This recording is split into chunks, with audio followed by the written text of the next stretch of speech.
Oop! I was like 2 notes too early even. How's it going, everybody? Do I have sound? I have sound? Holy cow, it's working. How's it going, everybody? Hey, I am full of excuses today. I'm full of excuses. I've been sick. That was why I didn't stream last week. I'm still like, meh. I may go into a coughing fit at any point during this stream today. And then I worked all night last night, and I came home and took a couple hours nap, and it was 1 hour too long. But hey, I'm here, and Blade's here, so thank goodness. We're gonna give Blade lots of important things to do today. We'll work that man, make him work for harassing me so badly. All right, how's it going, everybody? But the good news is we got lots of Dr. Pepper, and more importantly than lots of Dr. Pepper, we got lots of good content. We got content. I sound like a YouTuber. We got lots of good stuff to talk about because it is LED season in a big way, right? Dang near everybody here, I'm sure, is here because of LEDs. I know. Blade has a huge LED show he's been preparing for years now, and we're finally going to get to see it this year. How about that? Take a little bit of that. All right. Okay, how's it going, everybody? Who is first? Andrew's here. Victor, awesome. Dan, thank you. Kenev, thank you. Sir Goodenough's here. Okay, everything's going to be all right, guys. Everything's going to be all right. We got Sir Goodeenough. It's all good. What's behind me on my desk? Some boxes. Forgive me for looking at the camera. Okay. All right. Nicolau. Sweet. Okay. All right. We're going to jump right in. Okay. I had a couple things I was going to talk about that were unrelated to this. I was helping a fellow promote a book about Home Assistant and some other things, and then I overslept, and now we just got too much business to do. So we're going to go straight to business. All right. We're getting into the business. Still version 12. 1 wLED string of 50. Still wLED version 12. Oh man, Sir Goodenought. You're worse than Blade. Wow. That's okay. You see that you guys are great examples of you don't have to be a pixel head to be important. Although this time of year, boy, are those pixel heads important. That's a big part of what we're doing today. So it is pixel season. And during pixel season, we got a lot of new people that are trying out LEDs, putting them on their house, putting them on their trees, whatever, mostly their house. And when that happens, they go to YouTube. They usually find me, which means they find us. And a lot of the stuff that I've done over the years has become outdated. The most important thing I think that's become outdated currently, and what we're going to deal with right now, is I think it's the contact page. If that's a page. Yeah, it is. How about that? I guessed it. Oh, okay. This actually is not outdated. This, believe it or not, we're probably going to cover a lot of this, but we're going to do it in a format that hopefully the goal here is that this is going to get recorded. We're going to be able to, maybe Sir Goodenought can help us out because he's a genius with this thing. We're going to timestamp so that people can go to specific parts, so that pixel heads and others can refer people to specific parts, and that I can cut it up and put it on YouTube. So the important part about that is that I have to make sure that I do not squirrel around too much. And when I make some of these statements, that I make them nice and clear, concise, repeat if I need to, but get the point across in a cohesive moment. So hopefully I have a few cohesive moments left. Okay, this is the contact page on the DrZzs website. This first thing that pops up here is a flow chart that I put together last year, 2 years ago, can't remember, about what to do if your lights aren't working. Okay, there's a lot of good stuff in here, but I don't think everybody sees this generally. And there's also another one that has to do with them flickering, which probably I should put on here as well. Let me make a couple notes. I'm gonna make a place to keep notes because I think that's a good thing to add. We're gonna add the flickering page. Add the flicker because a lot of the stuff we're going to talk about today is on the flickering flow chart. website. All right. Okay. And then what's on here is, why is there a big stupid picture there? That's weird. Oh, that's really weird. Anyways, this in this attestation. So this is the form now on this contact page. This is the form that people go to when they have a problem, or when they like. What it should be is if like your device is broken or something and you need a replacement. This is where you go to tell me that something's really wrong. It's the best place to do it. Hopefully before you've gotten to this part, you've done some troubleshooting. Hopefully you've gone to Discord. Hopefully you've gone through this flow chart. What I have attached here is a very old, we should look and see how old, but a very old basic setup, frequently asked questions, things that might be wrong with your quad that you can check before you get to me. And then I have this thing that says, I solemnly swear I watched these videos. And I think one of these might be an even older one that talks about like the jumpers and stuff. So this needs updating. This needs updating. We need an updated what to do when your quad's not working right kind of thing, right? So that's what we're going to do, okay? Worse than Blade. No one's worse than Blade. Okay. So I solicited input from the pixel heads about what are the most common questions / problems that people are having this particular season. So we're going to use that as not quite a script, but pretty close to it. All right, so here we go. I think I know the number one thing. Yep, I do. Okay, let's imagine, and I'm going to switch to a bit of a different screen for some of this stuff, okay? So we're going to switch all the way to this. So you can hear me, right? Good. You can still hear me, but we're going to be looking at this. And I know, Quindor, once again, we talked about how bad my desk camera is, and it hasn't changed. It's still not great. All right, we're going to imagine that you just opened your fancy new Dig Quad. Okay, you just opened your fancy new Dig Quad. This would be a AB version or onboard antenna version. And it looks like this. Yay. Okay. The number one updated thing that we want to tell everybody about is these little switches that are underneath this. So if you're having flickering, especially if you have a long run of lights, or a long wire, I should say, especially if you're having a long wire from here out to your lights, and they're flickering, the first thing to check, the first thing to do is very gently take that off, and then look at these little switches. We've got 4 little switches here. These are output resistor toggle switches, and it changes the value of a little resistor that's on the data output. Careful.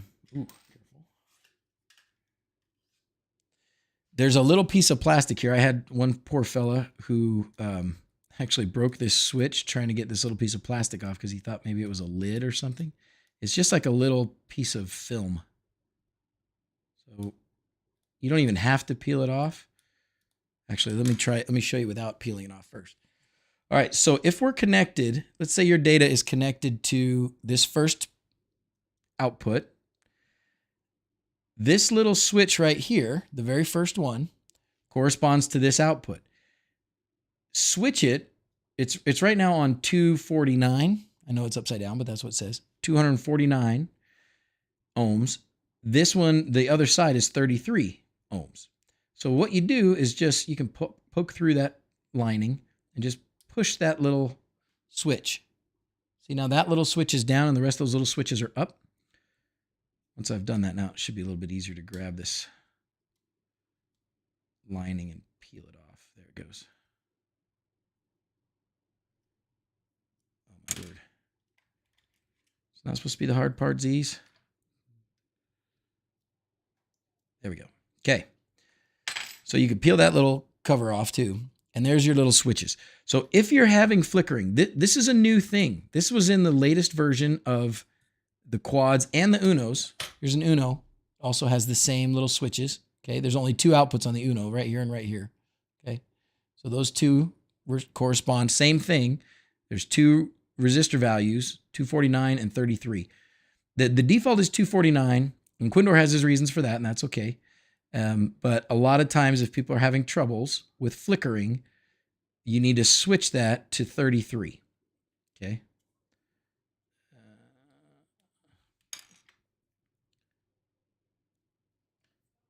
Okay. And be gentle a little bit with those switches. They're not super robust. They're okay. Just a little something like this, the tip of a pen or something like that. You can flip them back and forth, right? And there's one of these switches to correspond to each of these outputs. You may not need to switch them all. You may be able to leave some on the 249. It's okay if they're different from one output to the next.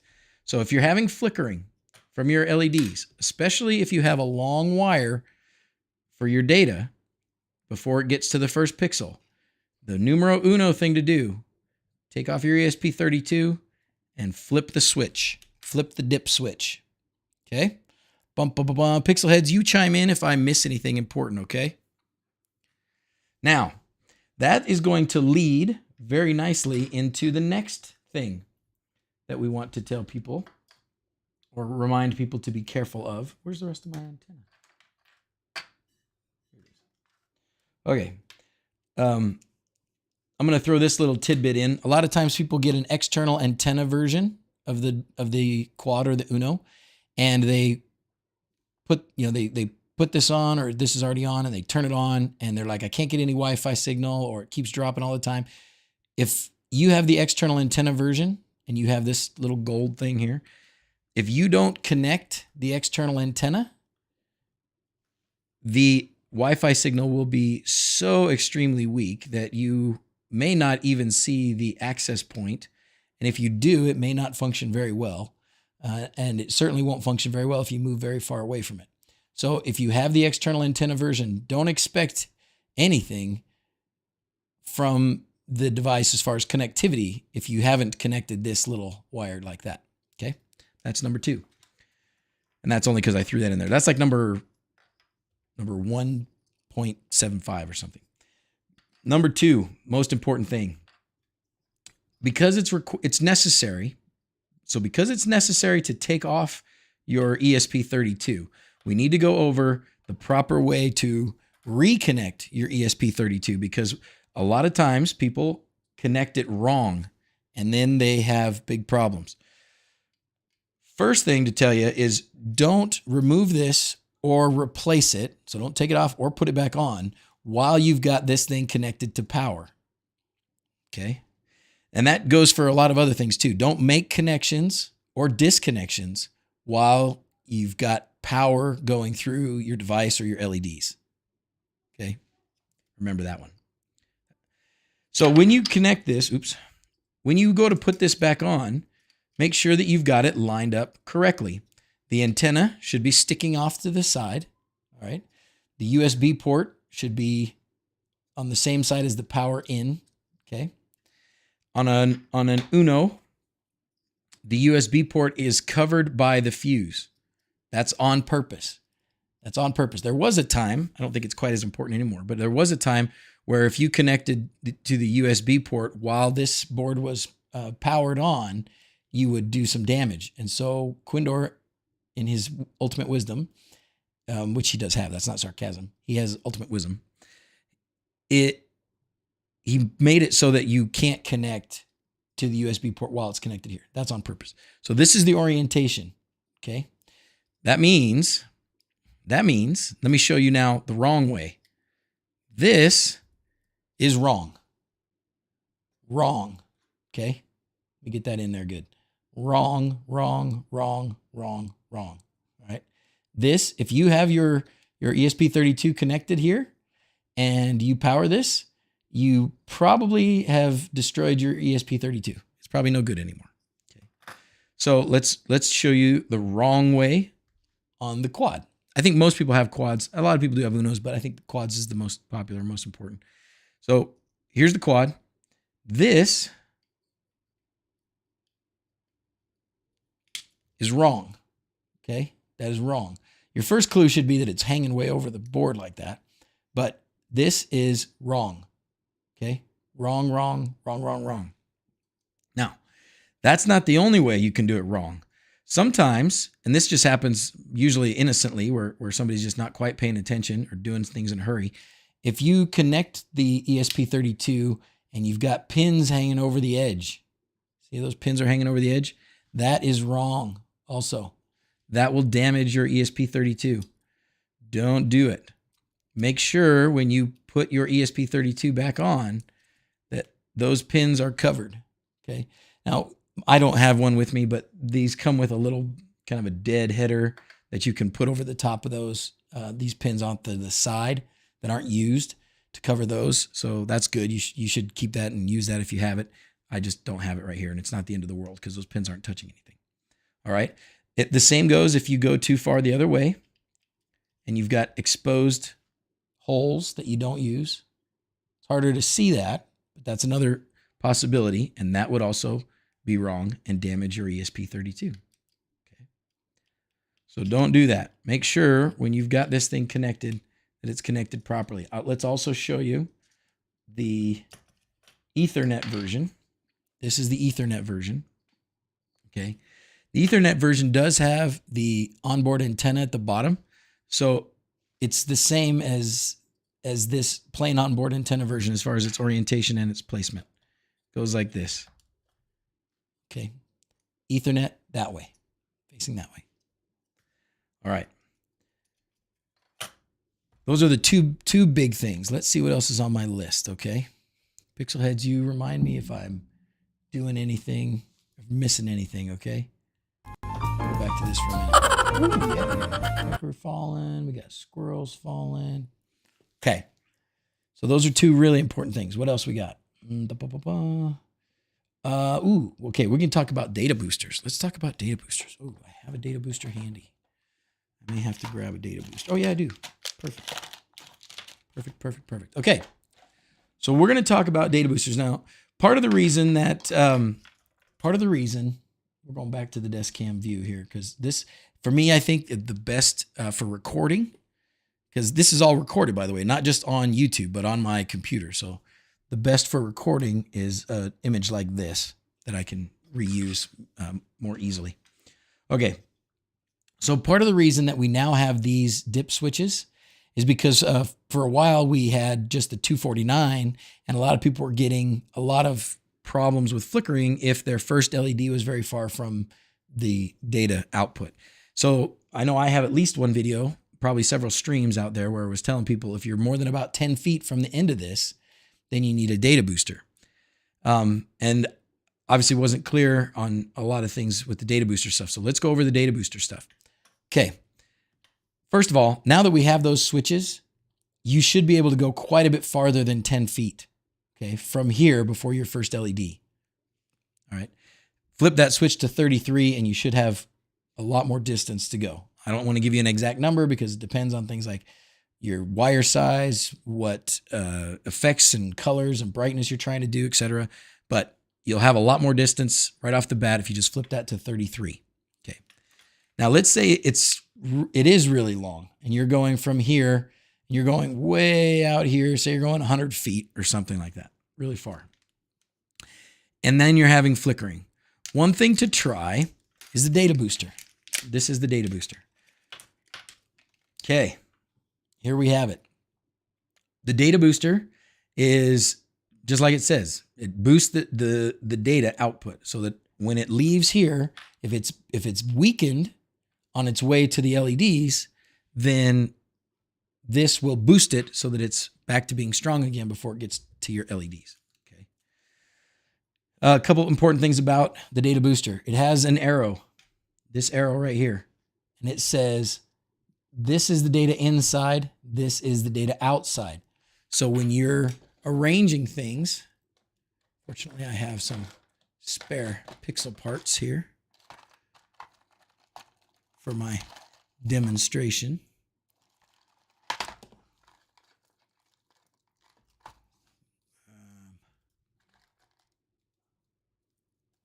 One pixel if I have just one, but I don't look like I have just one. Oh yeah, sure I do, right here. Okay. Oh, this is perfect.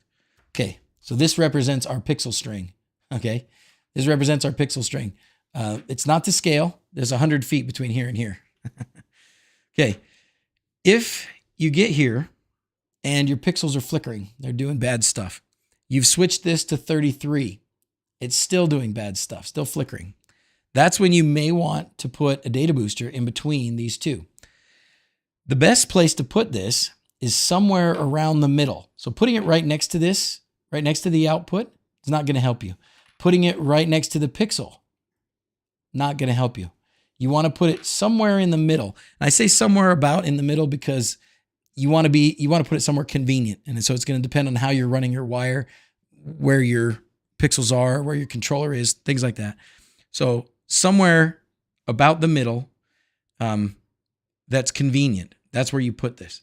And then you just connect it as if it were a pixel, I guess. You're going ground, data, positive, ground, data, positive. Okay.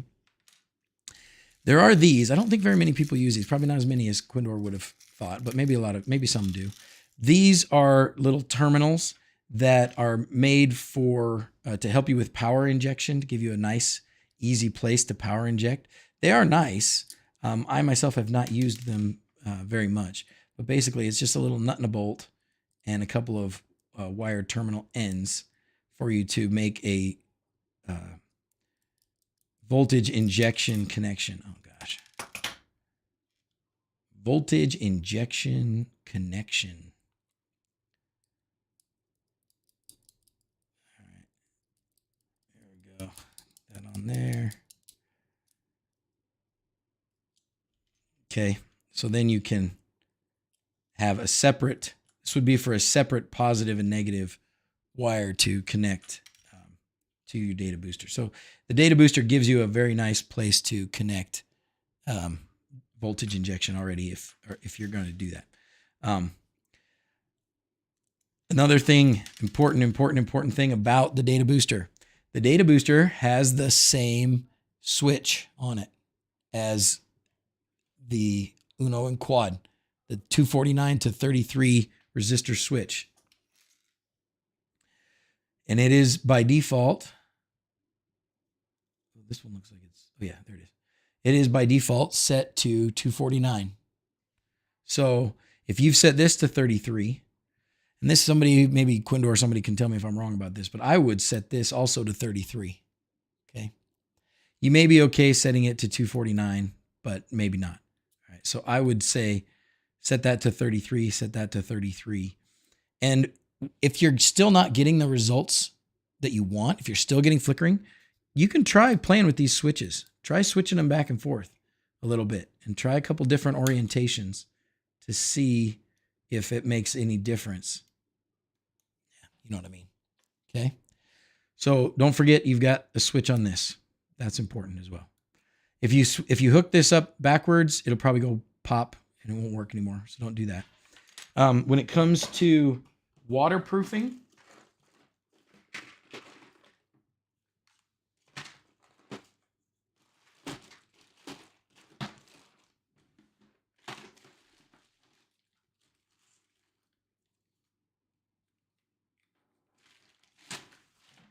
okay, when it comes to waterproofing these, you can do it any way you want.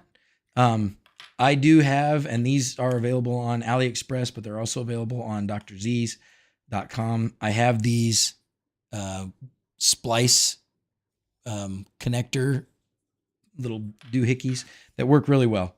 You can, run your wire through here, make your connection, run your wire through, and then you can tighten this sucker down, tighten these things down, and that's pretty waterproof. It'll be in the middle of your string of wire. It should be pretty safe. Okay.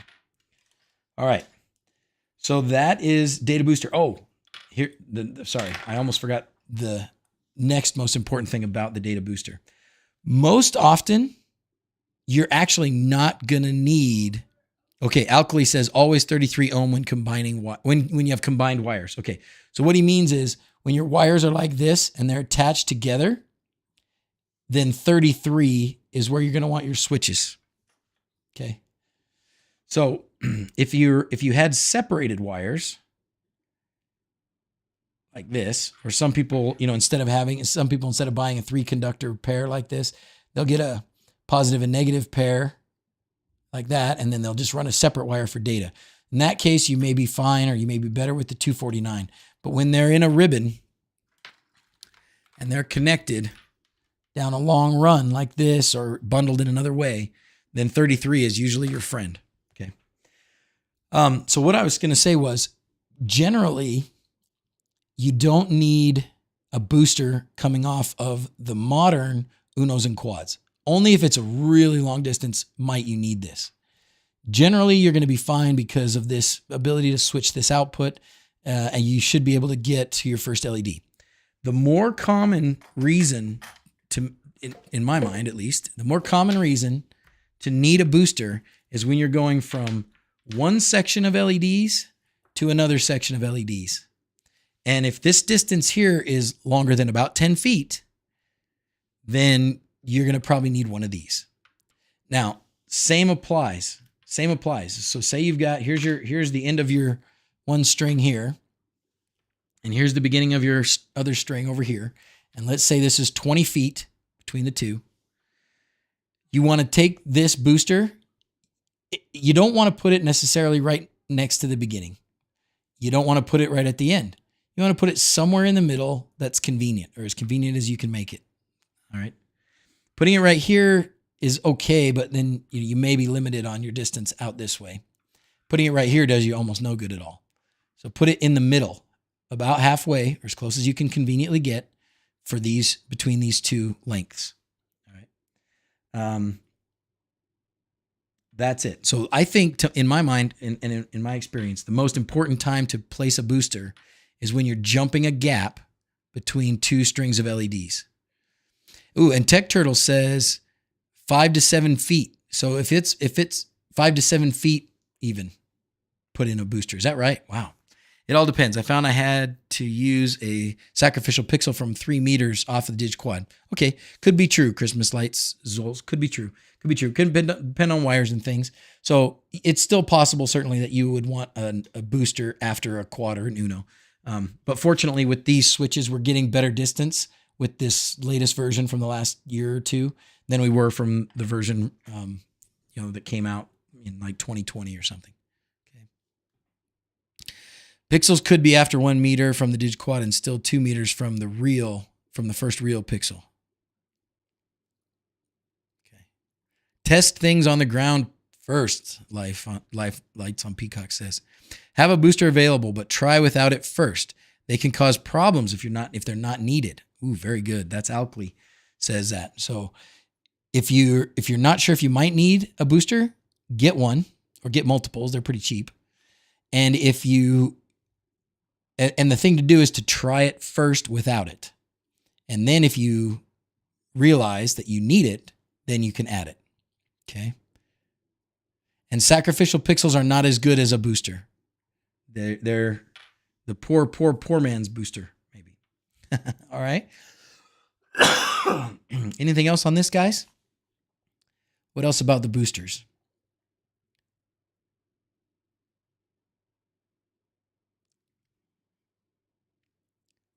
$33.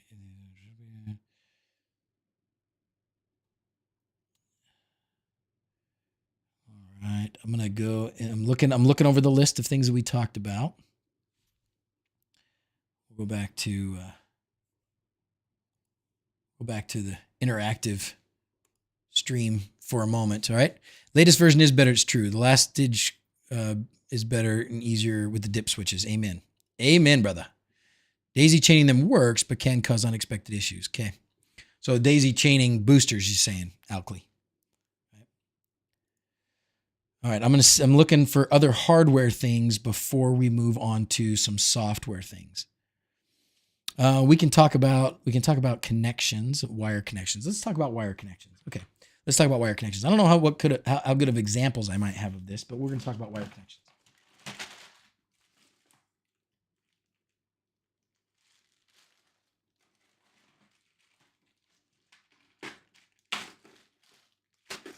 Okay. Wire connections. Okay. So when you're doing lights like this, there's going to be lots of occasions where you are going to come to a point where you need to splice some wires. Okay. So how are you going to do that? This is one way, not recommended. Okay. I've done it. I actually still, I'm sure, have places on my lights where this is what it is and it has worked, but I'm only getting by luck and the LED gods shining down on me, because this is a great way to have a bad connection, get some water in there, whatever. So twisting the wires together and wrapping them in electrical tape, not the way to do it. Okay. The gold standard then, the next or the thing to do if you have to splice wires really is use these solder tubes, or as I affectionately called them for a while, the soldery melty connectors. Okay. I hopefully don't have to show you how to use these. You know, you strip the wire on both ends, slide it in there. Once it gets to the middle, you hot air gun it. I don't know if a hair dryer will work, but it might. If you don't have a hot air gun, just get one. They're great. They're easy.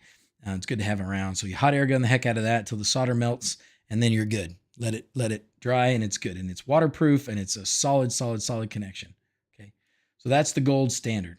Well, I really wish that there was a solder tube, thing like this where there was 3 of them together. Because what I find kind of sucks is when you put 3 of them on there and then you're like trying to hot gun one of them without overdoing the others, or you're trying to do them all at the same time without getting them to stick together. Like, they can be a little painful to work with. They certainly take longer than, doing something like this or other connections that we'll talk about. But this is the gold standard. Okay. So you should really plan on doing this. If you want your wiring to be top notch, you want it to last a long time, this is the way to go. Okay. Show the power outputs and the fuse they go with. Oh, how to check the fuses. Okay, great. Next, remind me, okay? Lights on Peacock. We'll do that next. Okay. There are other really cool and convenient ways to splice wires. This is a Clickets. And I think there's actually even a new version of Clickets coming out, or has come out maybe. But Clickets are really nice because they're fast, but they are not nearly as reliable as the solder tubes. Clickets are supposed to be waterproof. They should be pretty good. They've got like some dielectric gel in there or something like that.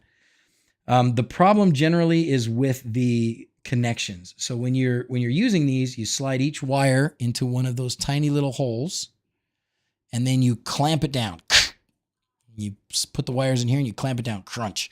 When you clamp it down, you've got a tiny little strip of copper down there.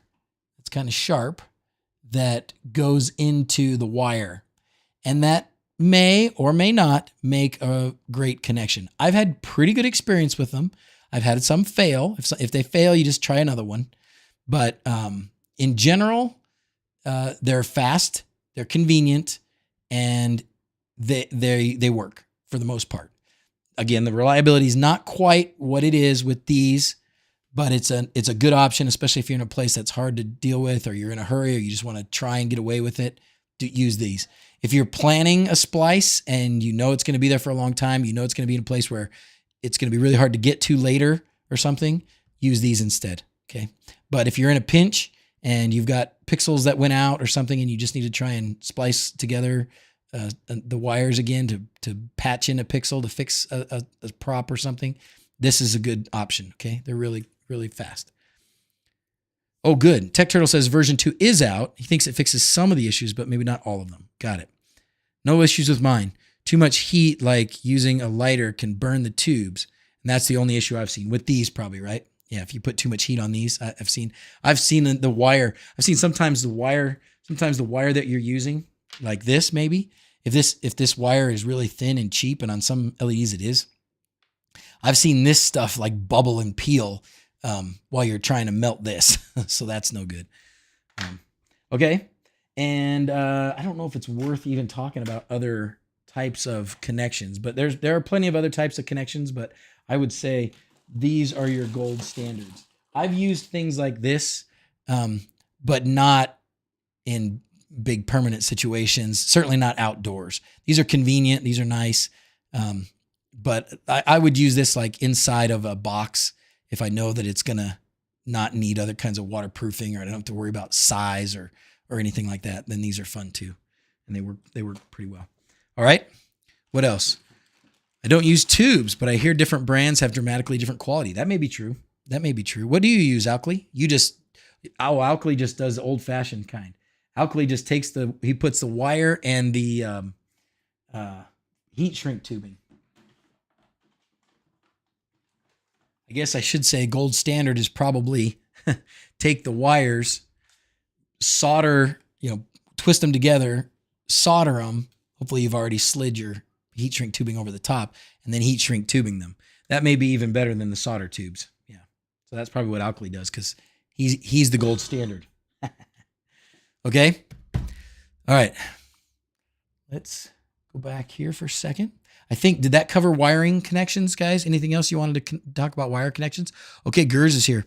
We're going to keep going, DrZzs, for a little bit on some of these troubleshooting things, and then we'll let you give us a rundown on the V2. I'm excited to see it. Is there anything bad about just mounting a strip or two of pixels along the roof line like more traditional Christmas lights?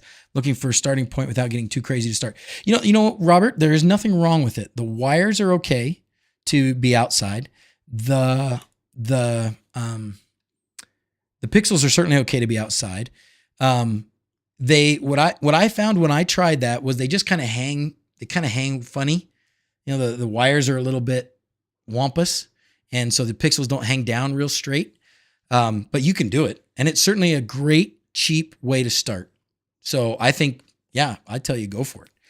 There may be people that have or would sell clips to try and keep them a little bit straighter, but for the most part, the only reason to put track in is just so they're in a nice, clean line. If you don't mind that they're kind of swinging each way or different ways, and as they go down the line, then yeah, man, just put a couple nails in, string them across, be done.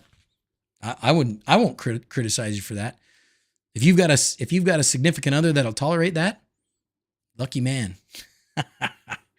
All right. Edward says the lights I've used have tiny wires connecting the LEDs. That's true, which are 2.5 centimeters apart. I'm still trying to figure out what to use to make a great connection. So wow, Edward, you mean they're 2.5 centimeters? Oh, so you don't have much room in between. So 2.5 centimeters between lights like this. Is that what you're saying? You got 2.5 centimeters of wire here, and you're trying to figure out what to do to connect them. You don't need much room for clickets, but yeah, that sounds like a bummer. And I definitely have noticed that some lights, some wires that some manufacturers send their lights with are not very good. They're not great. They might work, and they might work forever, but other manufacturers do definitely. It makes a difference when it comes to the wire. That is facts. I use the tubes on my display, 2,500 pixels or 2,000+ pixels. No issues. Plenty of solder joints. Good, Sean. 2 meter string LEDs on my door, and they're working fine. Perfect. Okay, great. With my DigQuad, I put my ESP32 on backwards, getting weird results with not powering the entire string now. Did I do damage to my quad or ESP32 or both? Probably, Mike. Probably damage to the ESP32. Could be damage to both, but probably damage to the ESP32. I'm sorry. That was part of what we're doing and part of what we covered now. So hopefully we can help people avoid that mistake in the future a little better.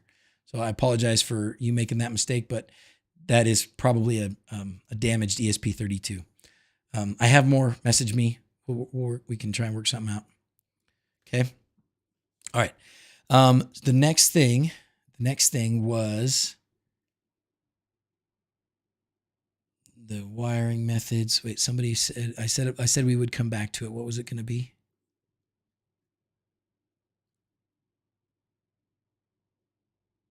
Oh, the fuses. Yeah. Okay. So on the quad and the Uno, let's look at the quad and the Uno.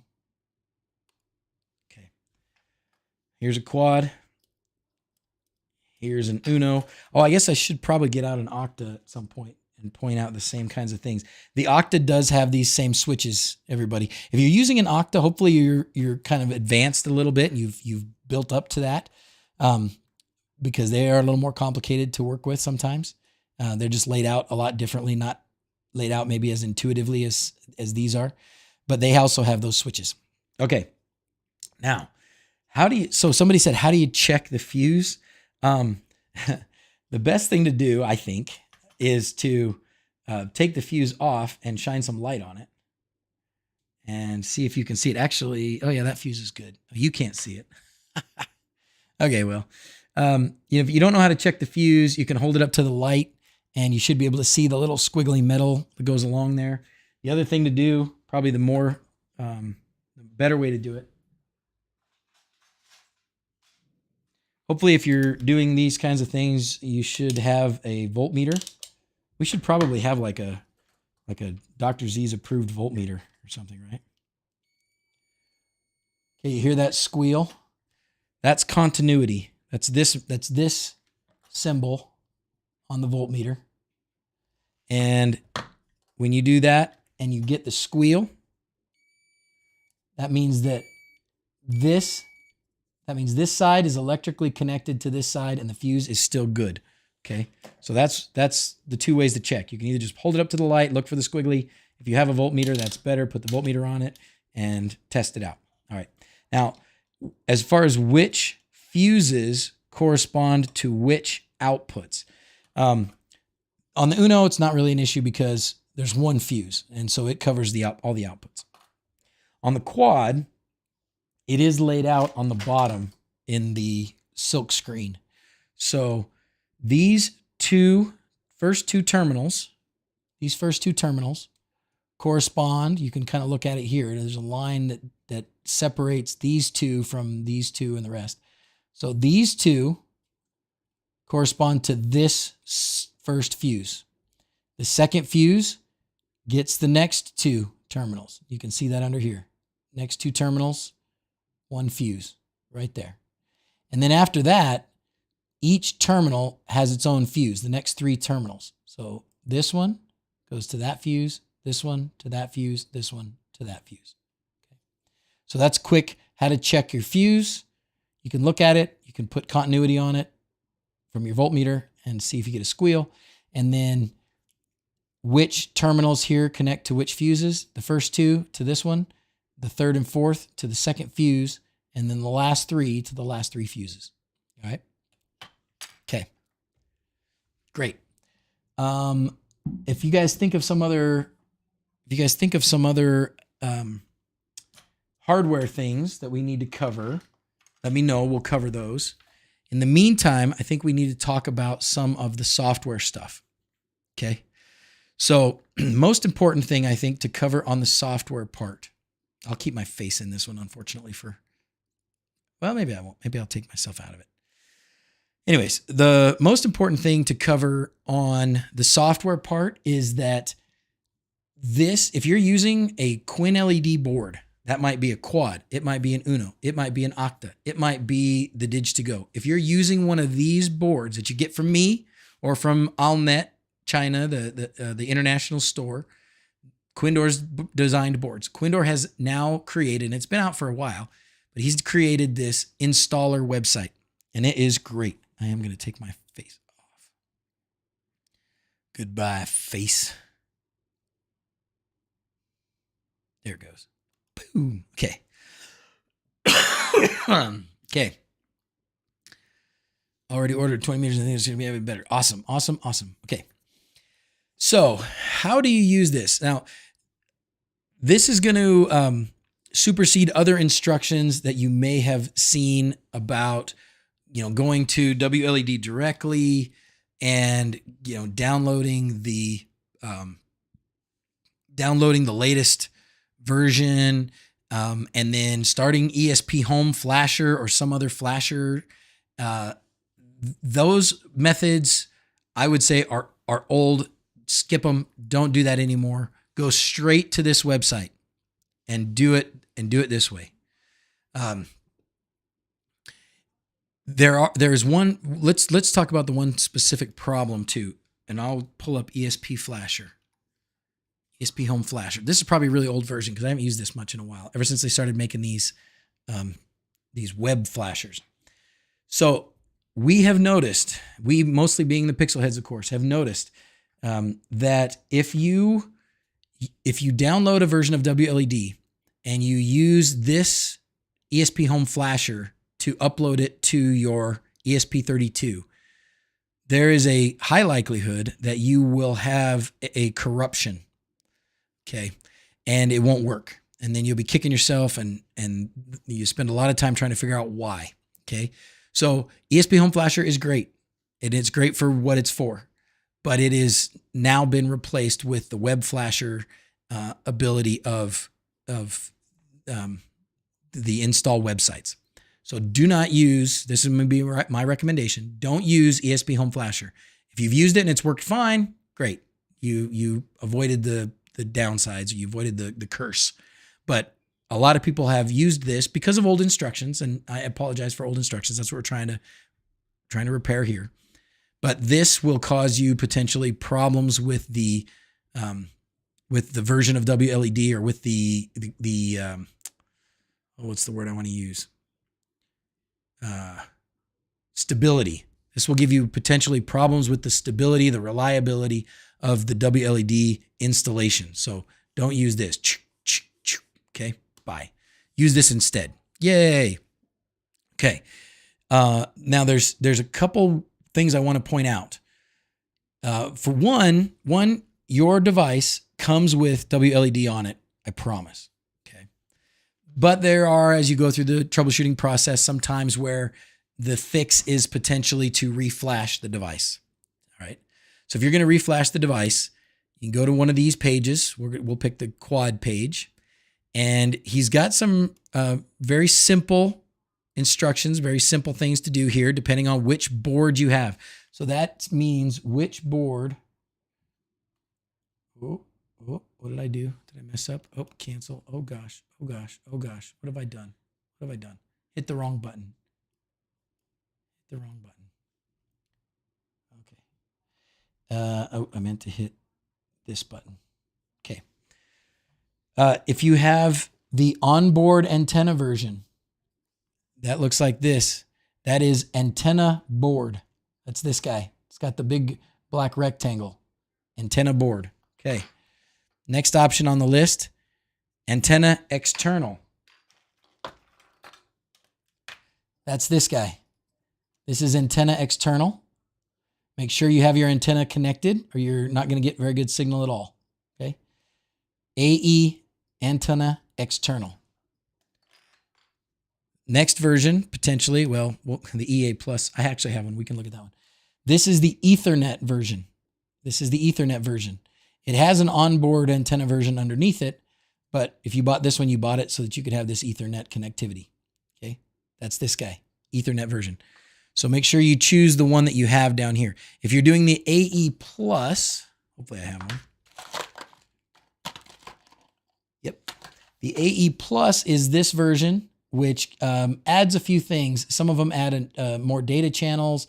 Some of them add, they all have the touch sensor. Some of them have a microphone. Some of them have the SD card slot, which is there. Some of them have all of it. So if you have the AE version, that's this, the AE Plus version, that's this, then use the AE Plus version when you're selecting your type of quinLED board down here. If it has a temperature sensor, you can click that board to get your temperature sensor. Okay.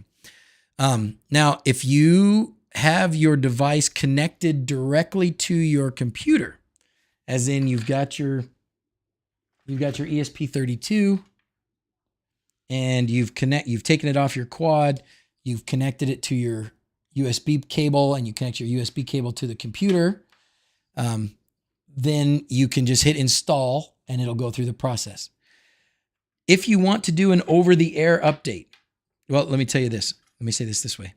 If you flash your device this way, it will wipe out everything else on the device. It'll wipe out your Wi-Fi settings. It'll wipe out your presets. It'll wipe out any of your segments or any of your LED output configuration stuff, RGB color order, number of LEDs. All those things will go bye-bye. Okay. If you flash it this way, this is a basically factory reset, start all over. Do this if you're troubleshooting and you're not sure if your ESP32 is functional or if it's the problem, then do it this way.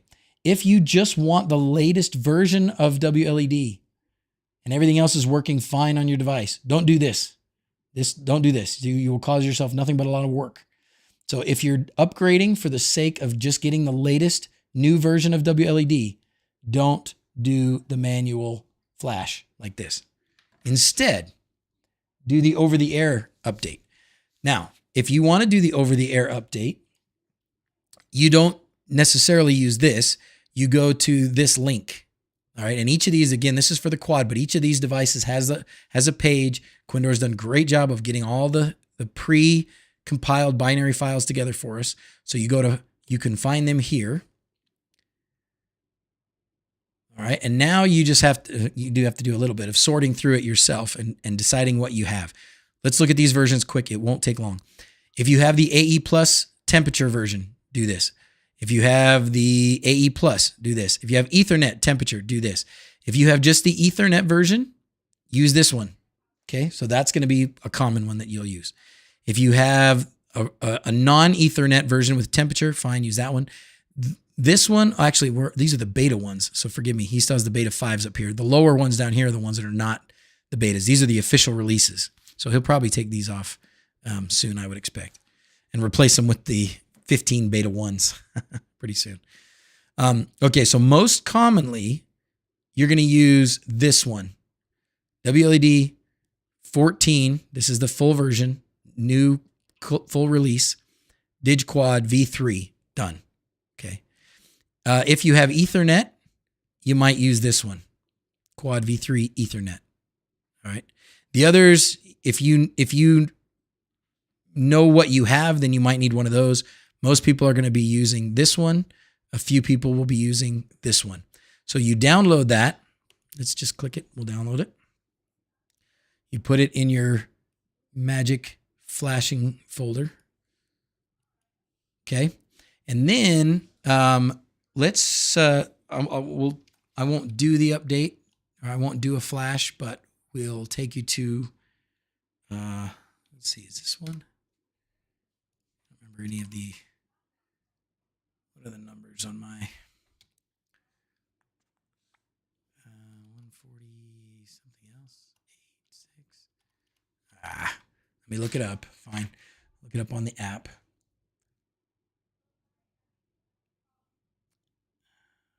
Let's try 7. Okay. So this is one of my controllers.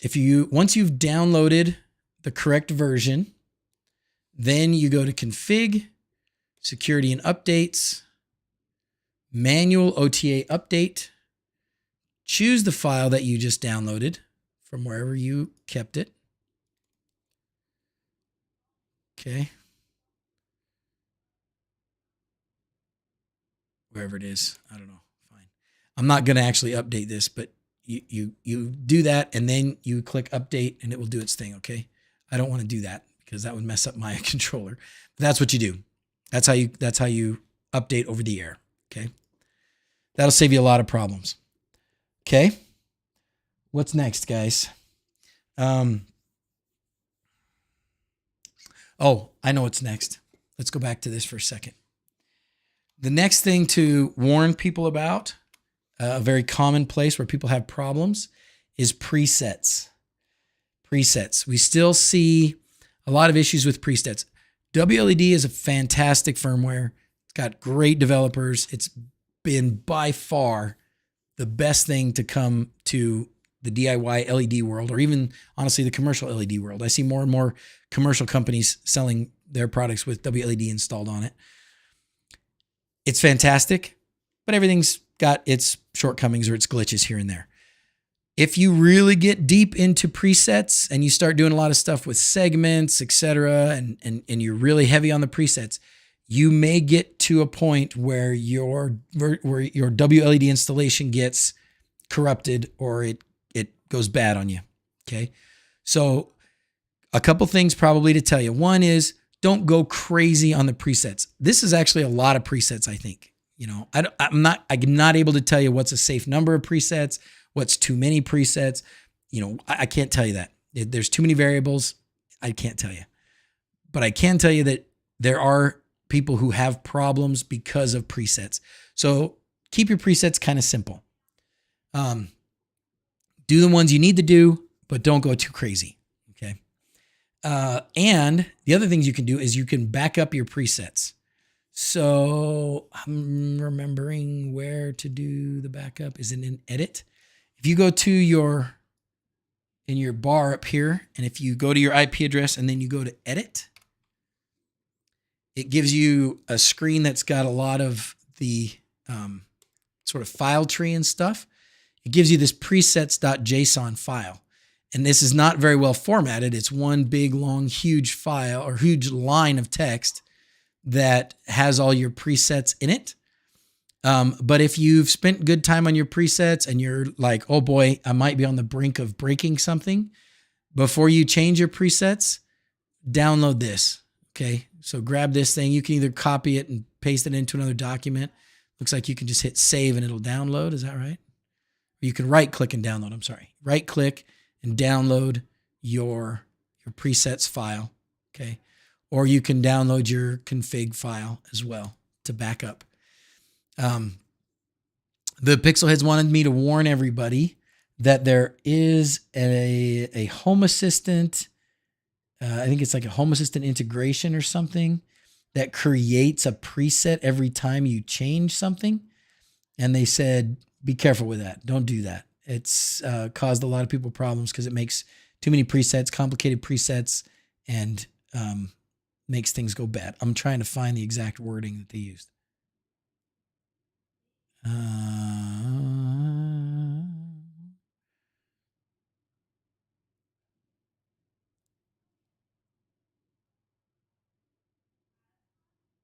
while I read this.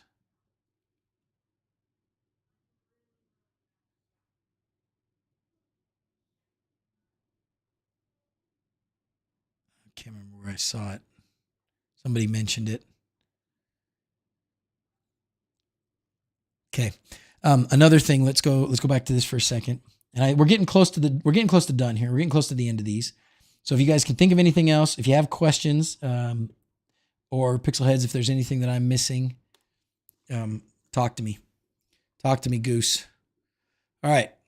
We're going to talk about wires for another second. So a lot of Pixel manufacturers in their generousness give you power injection wires. That's these PI wires, power injection wires. Okay, that's these. Sometimes those wires come stripped at the ends.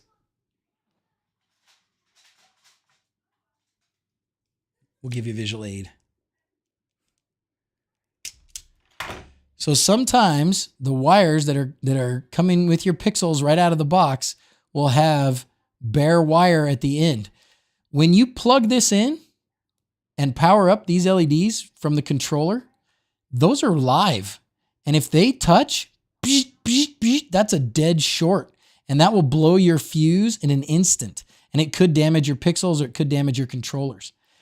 I know with Permatrack, we've asked the manufacturer, hopefully he's doing it now. We asked the manufacturer to please stop doing that because we had so many people who were blowing fuses and blowing Pixels because every string of Pixels had these wires coming off and people just didn't even notice. It happened to me.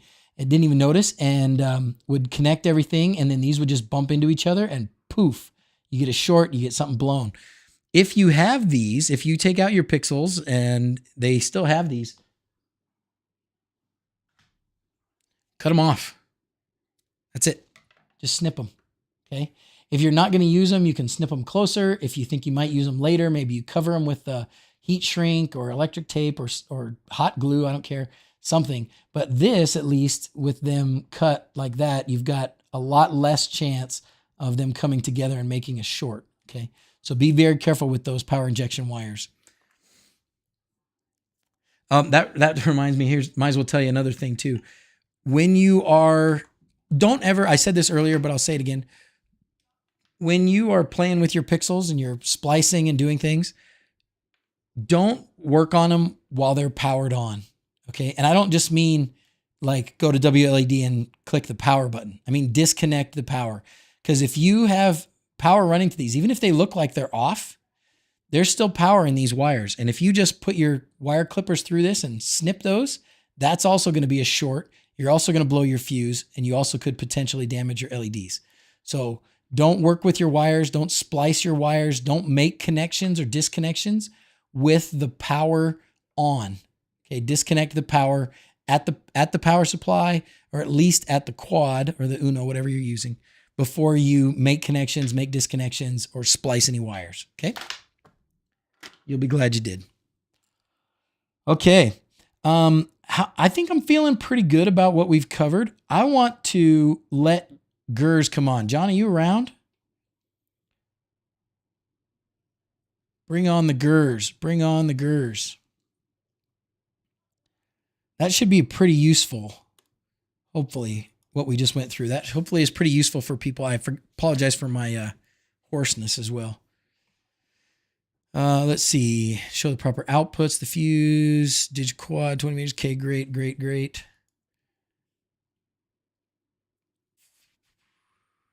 Oh, yeah. So it says, it was from Crispin. He said, ignore Home Assistant projects that create a new preset with the API every time you change something. Okay, I haven't seen that project or projects, but apparently they're out there and people are using them, and they're causing a lot of problems because they are creating too many presets, corrupt presets, and then you're hosed and you're reflashing. It probably won't hardware damage anything, but it will software damage things, and you will be redoing. Okay, DrZzs says he's here, so we're going to join him in. Oh, he is there. He's already in here. Let me first. What was the thing I had to do last time? Let's see. Let's see if we just get you in right off the bat here, DrZzs. Oh, actually, what we'll do is we'll do this. Properties. Okay, that should be good. All right, let's try it.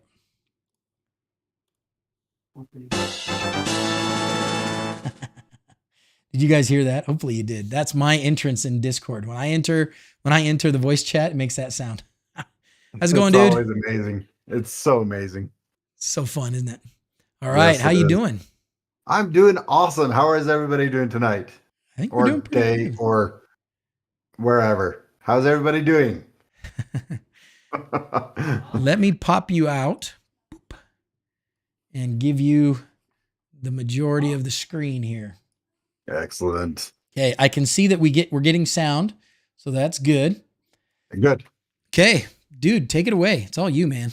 Okay, guys. So I've been working very intensely on the V2 Atlas Sphere, and it's going slowly. It is the way I developed it, the way I am building it is a better way of saying it. It is very slow to build. But with a few tweaks and stuff like that, it should be a lot easier to build without having to deal with so much flipping the sphere back and forth and all that stuff. And I'll show you exactly what I'm talking about in a little bit.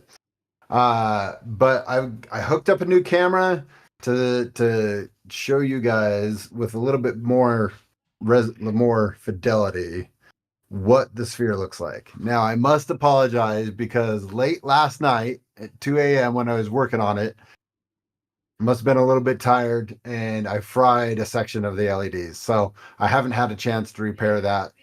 Hopefully it's just that one little segment that I just need to jump over and get to that. So there will be a dead spot on it. But I can attest to that. This knucklehead texted me at like 1:30 in the morning. I'm in the OR doing a case, and he's like, "Oh man, I think I just blew some LEDs on the sphere." I'm like, "What are you doing? You should be in bed." Crazy man. I should, but projects wait for no man. Okay, so let me switch over to my camera. Let's try this. I tested it out briefly. I think it worked. So let's try this live. All right, there it is. Whoa! And I think the camera actually is working a lot better this time. So you can see a little bit more of the color and everything. It does. It actually looks pretty good. That's a good way to show LEDs on the camera. Well done. Yeah, it is literally the lowest setting before it shuts it off. So it's like on out of 255. You can't hear my son, can you? Nope, we just hear you. Okay, good. Out of 255 settings, it's on setting 3. 2 and 1 are black. So it's literally the lowest it can go. But yeah, so this is the segment right here that got fried late last night. And right here is the joint for the entire thing. I am really pleased on several different things. I like how this is going. Okay, so let me get a. Yeah, we're fine. Talk loud. We can hear you. Okay, let's do that a little bit better. Okay, so one of the things that I'm absolutely ecstatic about is how robust this is. Right, like I feel pretty confident that like it's gonna be good. Oh, my little stand. It's pretty strong, huh? Yeah, because all the weight. Sorry, 1 second. It's not made to sit on a desk. It's made to hang from the ceiling. Yeah, exactly. Who would let it sit on a desk? All the weight is on the threaded rod. So there's like very little weight other than the LEDs, which is not insignificant, but all the LEDs are on the plastic structure, but that it can handle that, which I'm super excited about, because after filling all the LEDs in a package, I started to get a little worried that perhaps I didn't have enough support, but it's working like a champ. I'm very excited about that. Hey, Justin, would you keep an eye on comments, and if there's any comments that we need to address immediately? I will. Okay. So now I'll kind of take it apart and show you how the assembly is going and show you a little bit more of the details inside.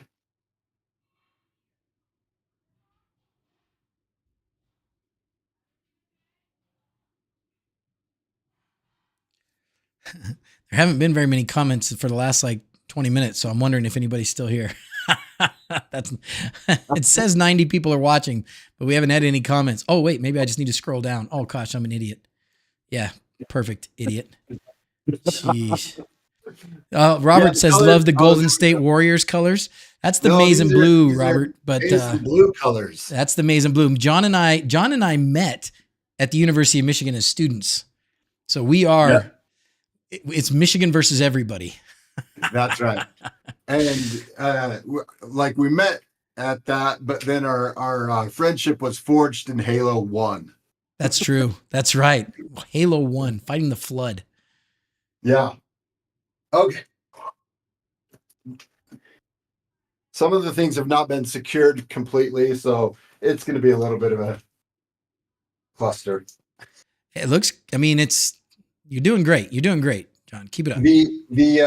The wiring, I'm going to turn this off just in case, because I don't want any more shorts and stuff like that. So smart. It's almost like you watched my troubleshooting video. Yeah, almost like that. I should have watched it a little bit late last night. You know what it looks like? Is that one output off the culp? It might be a fuse. Maybe you just blew a fuse. Did you already check that? I can check that later. I bet that's what it is. Go ahead. Sorry. Maybe it is. It is just one output. It is just one segment. Yeah, it probably is. That is all one. It could be you're right. It could be that. That'd be great if it was. That'd be easy. Okay. I'm going to detach these guys. Now everything's kind of underexposed for what it's worth. I don't want to cause you grief, but okay. Or get if you get closer to the camera, or put another light on, turn another light on to. I got lights. Desk light or something. Yeah, fancy light. Yeah, that's good. That'll work. Great. Okay, so running a Colt 16, which we already talked about a little bit last week. I love it. It is really nice. I've blown a couple fuses already because I'm probably overdrawing when I had it all on bright accidentally. so, so I am grateful for those fuses because otherwise I would have destroyed this board several times over. Uh, let's talk a little bit about the wiring. So it's pretty simple, right? But I'm going to How are put you this going to big get guy us in down. there, right? How are you going to get us in there? Yeah, I'm going to put this guy down and get to the other section where I Okay. can move it around a little bit Okay. Yeah, because it doesn't have easier. the power and stuff, so it's light. There you Yeah. go. Okay, that's pretty good. We can see that. So, obviously this is all, well, not all, but it's like one continuous loop, right? Of LEDs. And so all we do is take the one end, the of the end and loop it to the beginning. So end here, beginning next, end here, beginning next, and keep on going down and down and down. But obviously we need to make sure that we only have a certain amount of LEDs on each channel because we don't want to have super slow frame rate, right? So we targeted 800, no more than 800 per segment, so that we can keep our frame rate up to at 40 frames per second. That way we can do a little bit smoother animations, right? That looks And like super simple. I mean, there's like hardly any wires. yeah, it's so, but here's where, like, I said it was a little bit of a pain. And the reason that it is a pain is because here, like I have to, so I'll run a segment right here. So I'm partially in a segment right here. So I've ran, let's pretend I haven't done anything with this last segment just yet, but I would run this segment, run You'd it, stick it, you'd stick the strip onto the well, not no. stick it, not just yet. I Okay. would first just put it in place, measure it, and then I cut it. And I've been using these tin snips, right? They're beefy, and that way I can ensure that the cut that I want is right where I want it because I don't have to worry about any flex. And Smart. but you do have to be careful when you cut something really thick. It tends to separate and kind of skew things sometimes. So you have to make sure that it snips right along that line you want. Okay. Um, Tangent, sorry, squirrel. Squirrel. And then so I run it, find the segment that size that I want, cut it. Then I take my blade and let me find it. A ruined segment section. Here's a little bit, right? But like we have to clean these contacts off, right? Come on. There we go. So we have to clean these contacts off because I can't solder to this without. Oh, we'll do that. I have to clean these contacts off so that I can get to the So you had to peel copper. back. Yeah, these are IP65, so they have the silicones. You got to peel the silicone back. That Right? is right. Yep. And so I take that and I just run the blade and like saw it because this blade is now super dull. And then I basically peel that off little by little. And I've gotten better at it, but basically just you saw it as hard as you can until you get to the copper, and then you just kind of use your blade and run it horizontally, you know, not the direction that you would normally be cutting, and try and shear off all the silicone. And that works pretty good. That like 90% of the time you'll be able to cut off all the silicone all at once. And then you just have to go, like sometimes you'll have to go back and clean off a few of the little contacts to make sure that it's nice and exposed. And then okay, so we've got that. We do that for both ends. Then I go ahead and remove the backing, right? Take this stuff, remove it, and then start wrapping it. And then I use these binder clips. These actually have been really awesome for clips, like clamps, right? They're Just such those a paper simple, clip things. yeah. These paper clips, they're I think the technical term is binder clips. And this size is absolutely perfect because even this in this vertical section, even in this vertical section where it's a little bit like you can't get access to it immediately, you can push back the other layers and clamp it just as easily. So that works pretty well. Let me get a little bit more light in here. That's even better. I say it's looking pretty good actually. The camera's great. Well done. Well done, John. This is that Sony ZV-1 that's made for content creators. I'm pretty impressed with it.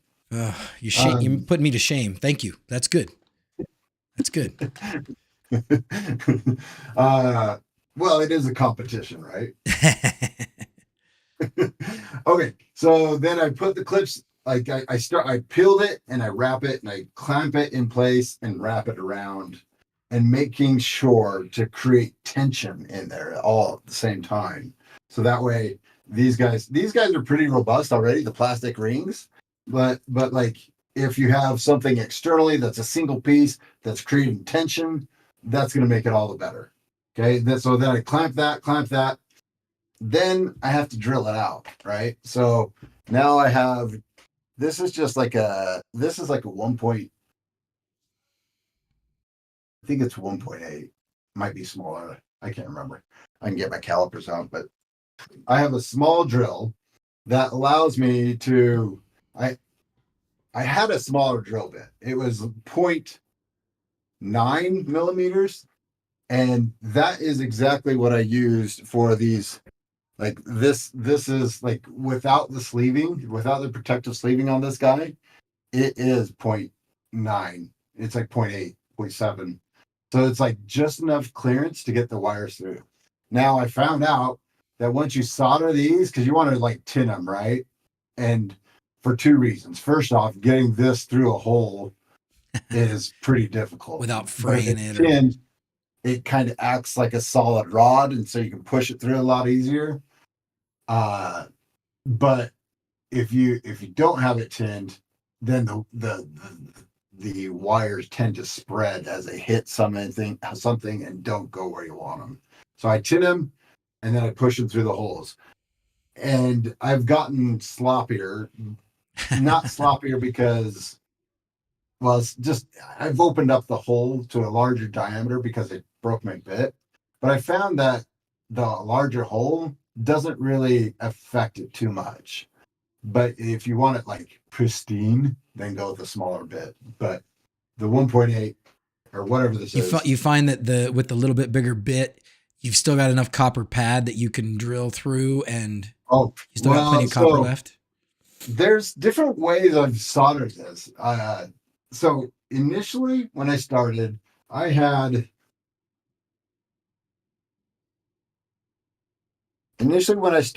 was targeting to get that bit right through those pads, right? Each one of those pads.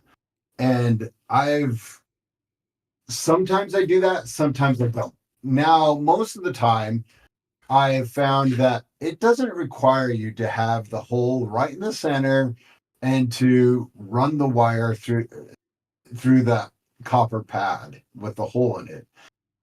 I found that if I have more of a horseshoe shape on those copper pads, it actually works better. It's easier to run, and it doesn't require like you to be so precise feeding the wire through, right? So you're saying, so basically you're saying, instead of a full circle, instead of you've kind of just cut the end of it, right? Yeah. Okay. Yeah, exactly. So you can do it even without drilling that copper pad at all, right? You basically, then you would just come up with the wire, it comes out, and then let's do it this way so you can have a better profile. You'd have that wire coming through, and then you'd bend it over the pad, right? Like that. But I like that one the least. My favorite now is to have that copper pad that kind of has a horseshoe shape, because then I can peel back when I have to run this in. I can put the wires in from backside, right? And I can peel this back a little bit further, and then push the wires through, then put that back in place, then push the wires and kind of bend it and wrap them. That's genius. And then you don't have to try and thread the wires through a hole in the LED strip. You're just Exactly. Got it. Genius. And Genius. then the other thing that I do is I take the upper one, which in this case is going to be power. I take the power and wrap it like around like this. You probably can't see because it's so far away. I kind of like take it. Can you see okay, Justin? I think so. Yeah. I take it and wrap it around that way, Oh, right? okay. Kind of Got it. support it in keeping that place fixed, because the adhesive on the plastic is not amazing, right? Yeah. It's gonna be fine. It's like, oh, that one kind of fell. but for the most part, But it's gonna be that's a okay. good demonstration, though. It's not perfect. Yeah, exactly. But what does happen is that the soldering holds it in place. So these ends, none of these ends are going to be flying off Got it. because the soldering holds it right in place, locks it in place. So I'm super excited about that. I did not anticipate that, but it is really nice to have that, because you've got it kind of sandwiched between the wire on the backside, which can't go through the hole, and then the solder on the other side is kind of sandwiching it, right? So that's been very good. Are Oh, there this any is questions? fantastic, by the way. Thank you so much for walking us through this, because you've learned so much about this. Yeah. So this is great. Sorry to interrupt. Keep going. No worries. Are there any questions that we need to address or anything?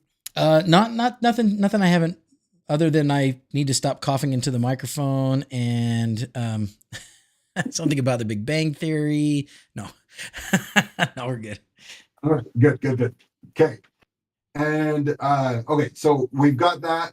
We've put the wires through, and then you solder it, right? I mean, the soldering is you need a very fine tip.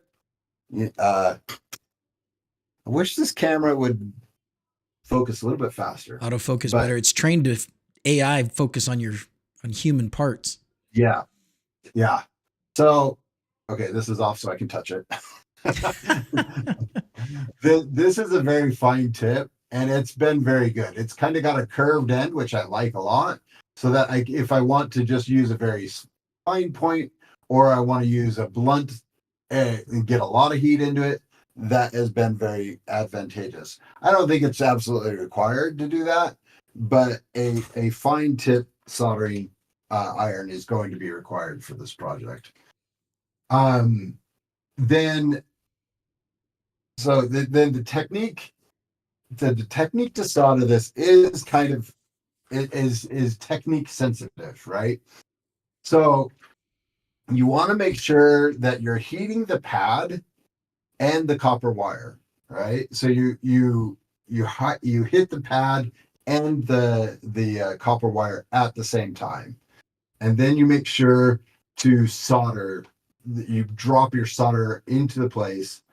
And then what I've found is that if I pull the soldering iron away first, that's better than pulling the solder away, because as soon as I pull the soldering iron away without the solder there, it tends to follow the soldering iron and not the solder, right? So if I leave the solder there, remove this, and then a half second later remove the solder, the ball of solder stays exactly where I want it. Whereas if I don't, then the solder, if I do it the opposite, the solder will tend to follow the soldering iron. You find you pull it away a little bit when you do that? Exactly. And may still be just fine, but I'm not confident, right? I'm not confident that I have a good connection. Okay. And I've How had to much- go back and fix several connections where I thought were good, but they just weren't. And that might have been due to several different things, like the silicone. Maybe I didn't get those pads clean enough, right? Because the solder is definitely not going to be sticking to the silicone.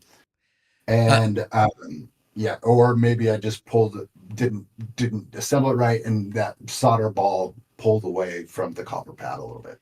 How much melting of the plastic do you see, of the 3D printed plastic, when you're soldering? Do you melt it a lot? There's not a ton. I'll be honest. Okay. It's actually quite impressive, because I think that like you hit that solder pad and that plastic, that copper then just takes that heat and pushes it, because solder or copper has a thermal conductivity of 1,000 watts per meter K, which may or may Sure it not sound does. like a lot to you, but it is. Aluminum, which is pretty good at it, it is like in the 400s, right? So it has even more heat heat Heat moving. dissipation. The Yes, copper. So basically, the heat from the soldering iron is going down the copper pad and the LED strips instead of into the plastic. yeah. Got it. But I have melted the plastic, but it hasn't affected the integrity of it at all. Got it. Like, and I've even had some where like all three holes, got a little bit warped, and they ended up like shifting it. Like if this were your ring, it kind of shifted it a little bit. It's not noticeable. Like Okay. it's there, but it's not noticeable. So I'm pretty impressed with how this is working out. Like, Well, we are all impressed for sure. yeah, of course. Uh, absolutely. When you do this, you have to. I was thinking this was initially not optional, but you need to melt these parts like this hub. You need to melt that hub and the vertical supports to be one piece, because like I am constantly holding the whole thing from this hole and everything. And like if it was just a snap fit, with these being 3D printed parts, that snap fit is going to loosen up over time. Because you go back and forth so much. Well, yeah, but just plastic in general, right? Plastic is constantly creeping. It is not solid, right? Yeah. It is like it's going to, if you have a load on a piece of plastic, over time that load will just loosen up that plastic. That's why like when you like plastic joints are very difficult to work with to ensure that they are going to last for a lifetime. But so they do it. You have to be a little bit more careful about it. But so that's John, why. Go ahead. Nope. Finish. That's why you need to melt this hub to be a single piece, right? You can glue How did you it. do that? Did you do it with a gun, with a hot air gun or something? Oh, I used a hot glue gun. Oh, okay. Right? It is actually you need an upgrade, by the way. That's pretty weak. That's grandma's hot glue gun. But I don't care if it gets ruined. What's that? So, but I don't care if it gets ruined. Okay, good point. So this glue gun is actually pretty awesome for that, right? Yeah. So I heat this glue gun up, and then I just use that tip, and let's see. You smash it into the joint, and it melts it together. And kind of twist it around, and it gets really, really joined up really smoothly. You can use glue too if you want. Glue would be just fine, but I was just testing out this theory of doing this. It's not like welding technique, right? So, what else, Justin? Okay, I wanted to ask you about. You had mentioned before about potentially a different order of assembly. Oh, yeah. So thank you.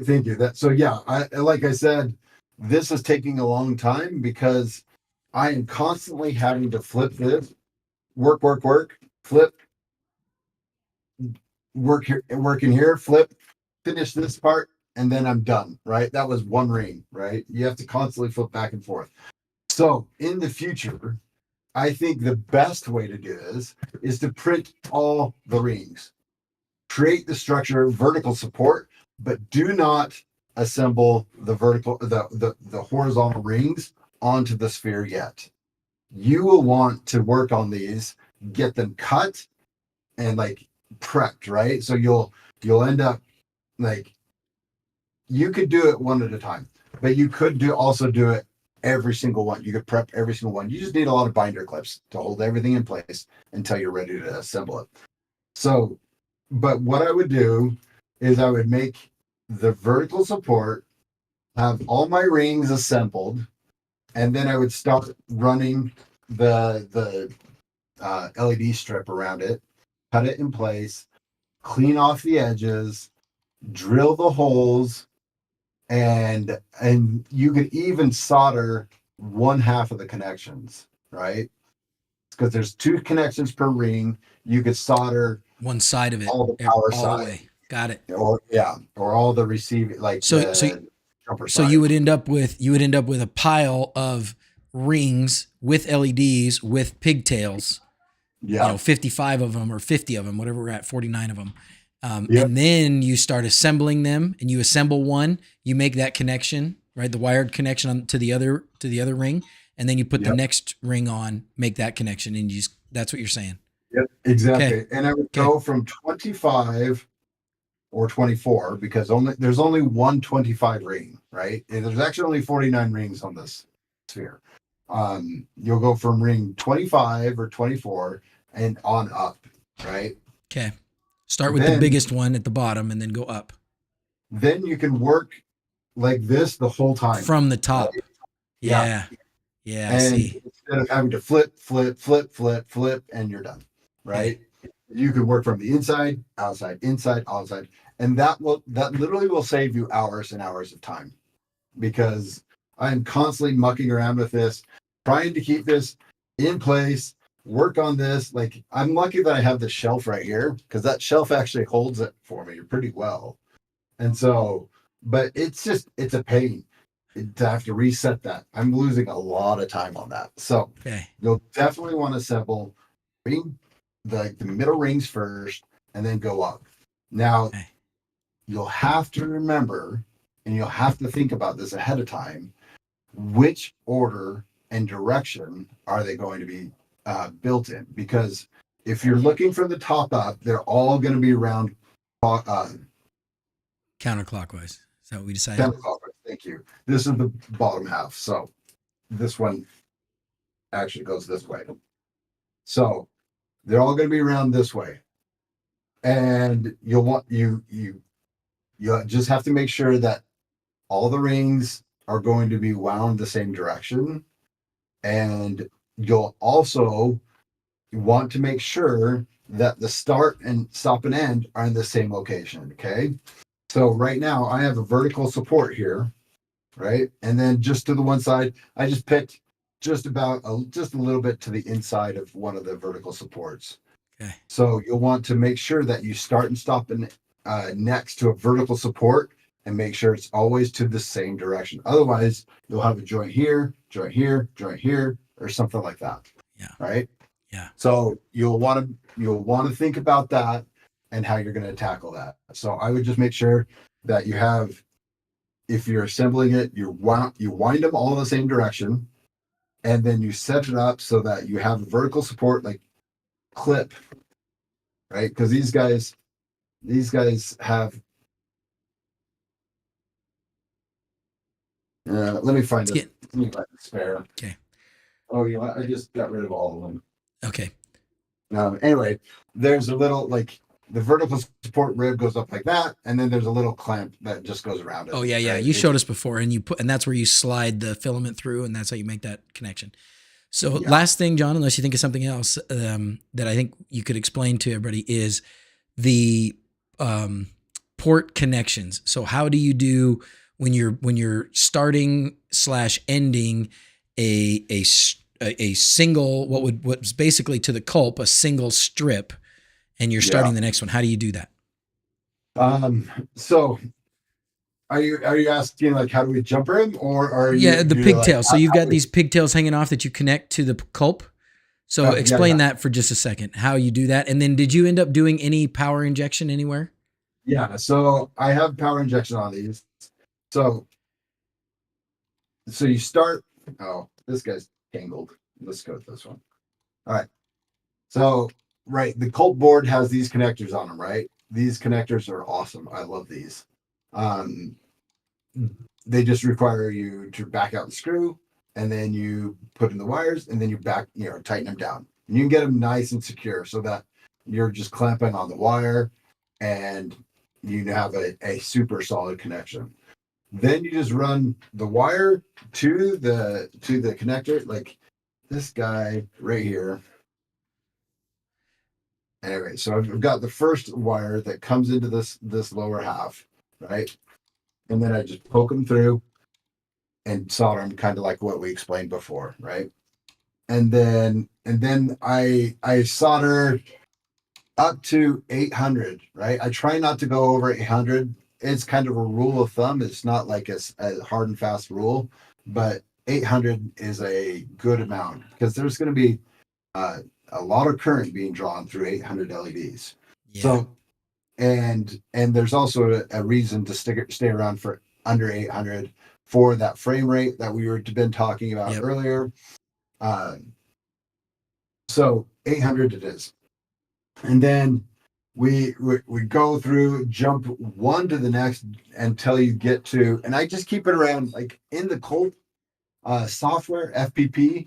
I go in and say, I set up the new segment, and we'll say this is segment 5. So I haven't run anything below. I set up segment 5 and I say, okay, this next segment is going to be 500 LEDs or 600 LEDs long, right?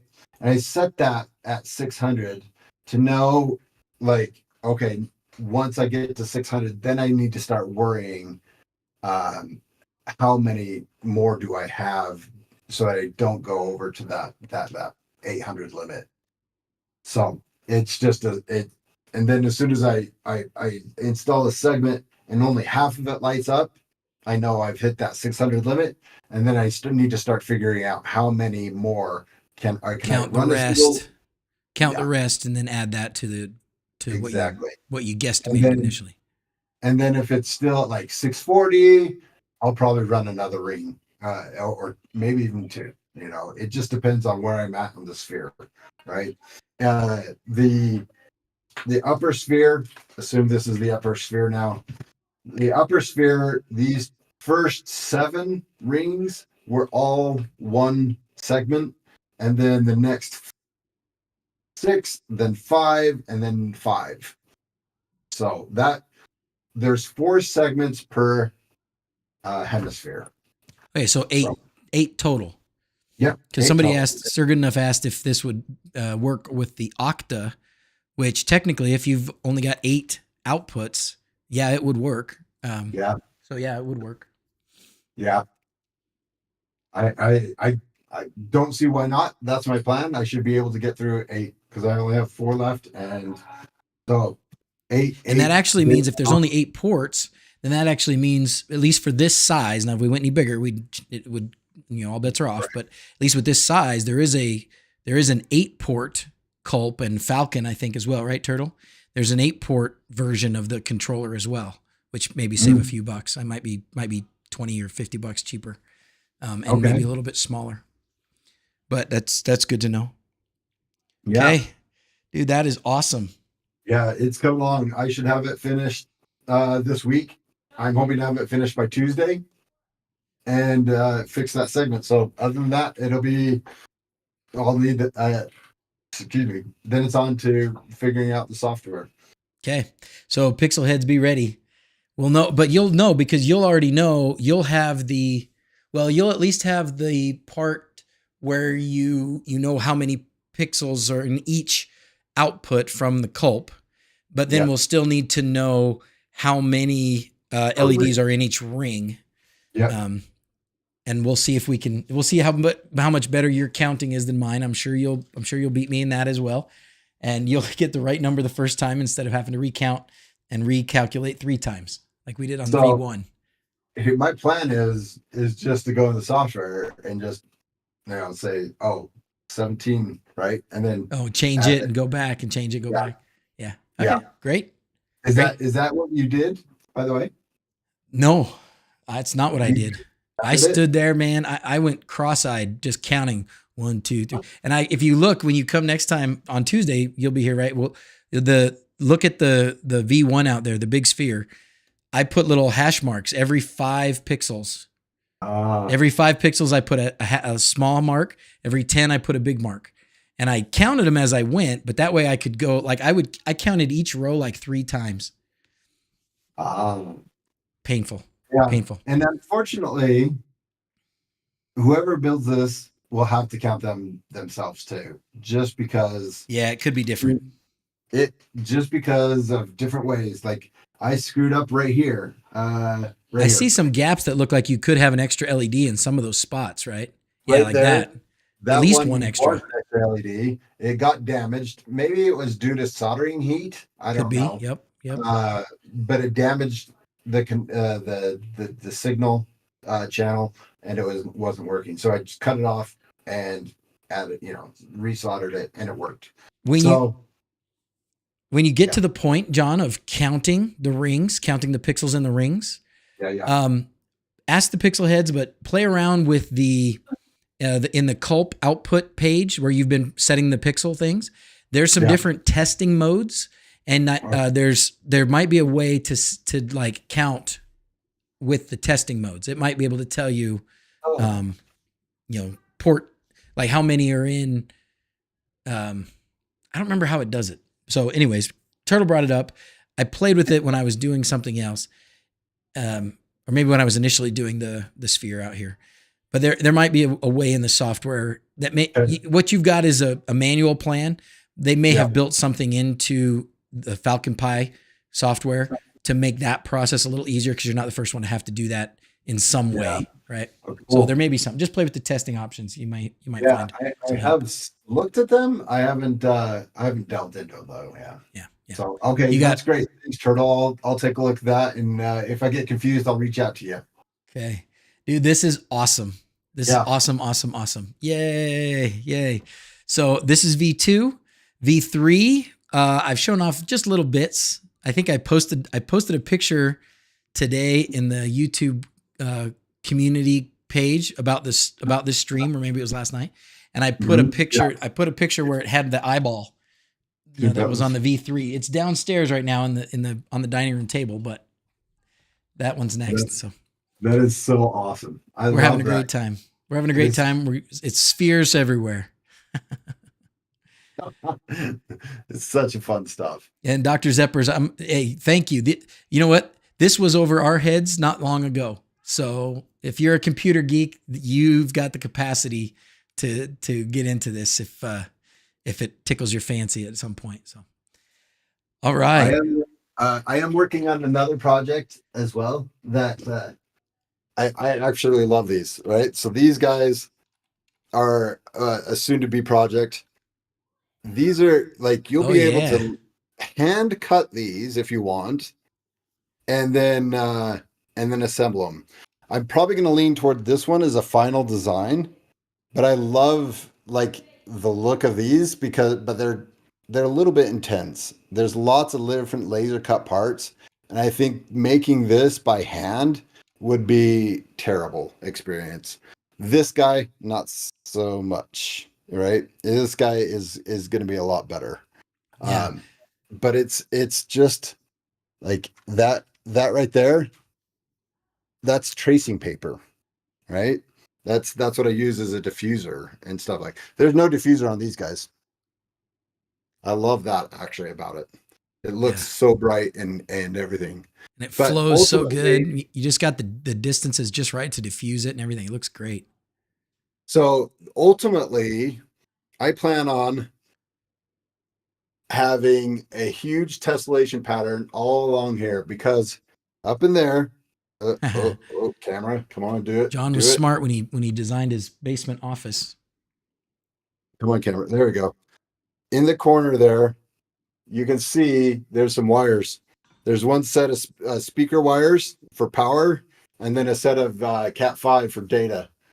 And so I'll be able to run, like, keep all of the controller stuff in the bottom corner, and have all sorts of cool tessellated patterns all over my office, because LEDs are awesome. That's the way. It is the way.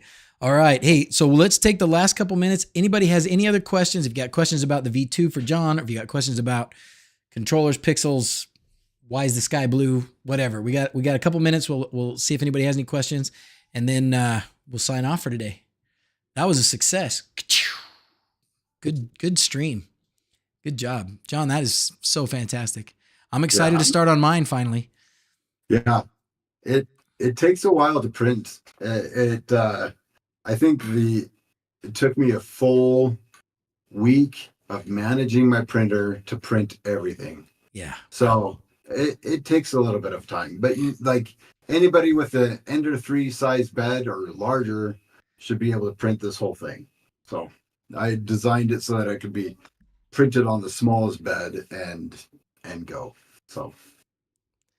Well, that's part of the reason I haven't started, because I haven't felt like babysitting my printer for a week. Yeah.